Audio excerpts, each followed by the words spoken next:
Kargador na. Oh. Naging kargador ka na.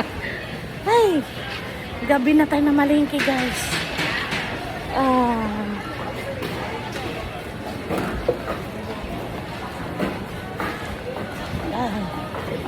Bakit siya ka dumaan? Bakit doon sa gilid yung dumaan? Ay. Ayan, guys. Gabi na ako na malengke.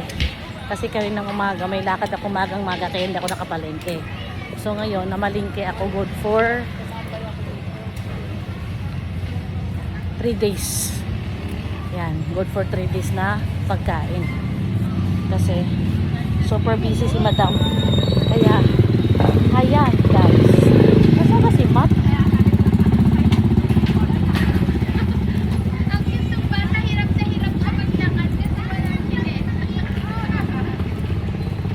Tricycle! Tricycle! Why? Akala niya may kotse ako. Wala akong sasakyan. Tricycle? Baka mahal yan.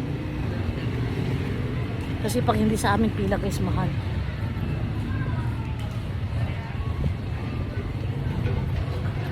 Hoy Macho, 30 ba yan? Baka hindi ah.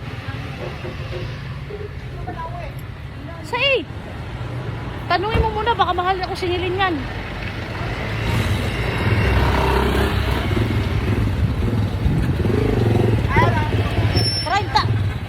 Lang sa 8 Avenue. Sa kanto lang ng 8. Liberty. Liberty. Dire-diretso lang tayo. Oo, yun. 30 lang yan. Sige ha, pag ito 40, ikaw magbabayad talaga. Ay, nako. Sa dali kuya ha. Ay. Ang baba ng tricycle kuya. Ay.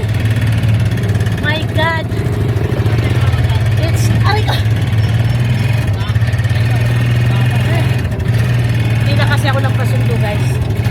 Ang kotse kasi sayang ng gas. Ang mahal ng gas. Nagtitipid ako ng gas. Kaya tricycle na lang tayo.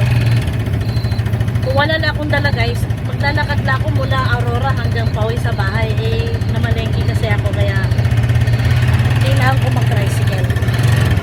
So, ayun guys, ang bandaritas. Tuwing nakikita ko yung bandaritas, tuwag pa talaga ako. Happy feelings talaga kasi naalala ko piyesa namin sa barangay. So, hindi lang ganyan sa probinsya. Di ba? Alam nyo naman sa probinsya. Grabe. Nakakatuwa lang. Kasi ilang taon na rin kami nagpipiyesa dito na hindi sila naglalagay ng banderitas. Ngayon, sinipag ang mga coordinators. Sinipag sila kaya nagkaroon kami ng banderitas. Ang ganda. Hanggang EDSA na yan. Meron. So, that's it. See you on my next video. Bye-bye!